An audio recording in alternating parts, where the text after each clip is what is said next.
मध्य प्रदेश के सांदीपनी विद्यालय के जो बच्चे हैं विभिन्न जिलों से अर्थात लगभग सभी जिलों से बच्चे यहाँ पर गुजरात भ्रमण पर आए हैं और उसी के परिप्रेक्ष्य में आज बच्चों को यहाँ पर गांधी आश्रम लाया गया। गांधी जी का जो जन्म है वो पोरबंदर गुजरात में होता, सब जानते हैं। तो उनकी प्रारंभिक शिक्षा दीक्षा भी वहीं पर हुई। 1853 में गांधी जी दक्षिण अफ्रीका गए और वहाँ पर 21 साल के बाद जब भारत आए 1915 में, ये वो समय था 9 जनवरी 1915 का।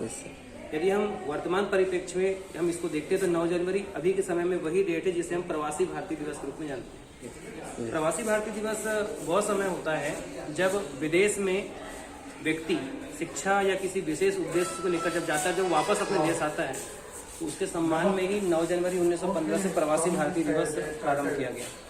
1915 में आने के बाद में जब भारत की दशा गांधी जी ने देखी, वहाँ पर उन्होंने ये देखा कि भारत स्वतंत्र नहीं था, पराधीन था अंग्रेजों के लिए। और उसके बाद वो 1916 के बाद में, सबसे पहले 1917 में अहमदाबाद की मिल मजदूरों का हड़ताल, पहले चंपारण, उसके बाद अहमदाबाद।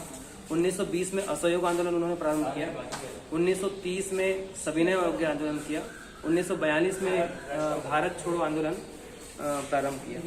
यह जो इसके पहले जो मैं वीडियो बनाया था उसमें एक स्क्रिप्ट थी, उसमें गांधी जी का व्यक्तिगत रूम था जहाँ पर वो मिलते थे। उनका व्यक्तिगत चरखा भी था जिससे वो सूत काटते थे, उनका रूम, उनका रसोई घर और उनके जीवन से जुड़ी हुई लगभग ऐसी सामग्रियाँ जो दुर्लभ नहीं, वर्तमान समय में ऐसी चीज़ें हैं जिसको देखने से हमारा मन अभिभूत होता है। साथ ही साथ बच्चों को उनके जीवन से जुड़ी हुई कुछ ऐसी चीज़ें हमने सिखाई और निसंदेह रूप से मध्य प्रदेश शासन और गुजरात शासन में हम सभी बच्चों की ओर से शुक्रिया अदा करते हैं कि इतनी अच्छी ट्रिप एक्सपोजर विजिट के रूप में सरकार ने उन्हें दी है। तो निसंदेह रूप से आज जो ट्रिप था हमारा वो गांधी जी के आश्रम पर था। गांधी जी के जीवन से जुड़ी हुई उनकी तमाम जागृति फैलाने वाली विचारधारा, या फिर हम कहें उनका सरल जीवन, उनका सत्य, उनका त्याग, जिसने इस देश को गुलामी की जंजीरों से बाहर निकाला। तो निसंदेह रूप से यदि बच्चे इन सब चीज़ों से सीखेंगे, खत्म।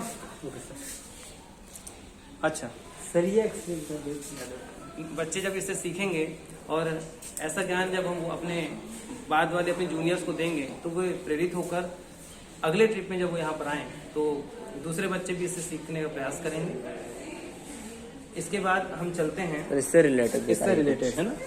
ये है सबसे पहले हम इधर से स्टार्ट करते हैं कि गांधी जी ने दांडी मार्च क्यों किया।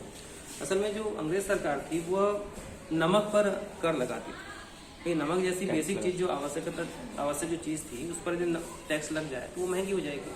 तो गांधी जी ने साबरमती आश्रम से, साबरमती नदी किनारे जो हम जिस जगह पर हम खड़े हैं उससे होता हुआ यह जो रास्ता डांडी पर खत्म होता है, अंबिका नदी के किनारे यह जो क्षेत्र है यहाँ पर खत्म होता है।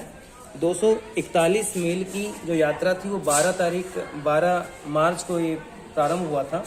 और इस झांकी के दौरान उन्होंने ये दिखाया कि यहाँ पर समुद्र के पानी से नमक बनाकर उन्होंने आम जनमानस को इसके लिए कर मुक्त किया। तो इसी का परिणाम है कि आज जो नमक है वो हमको मिल पाता है और आज भी यह कर मुक्त है, टैक्स फ्री। ठीक, थैंक यू। और कुछ बताओ।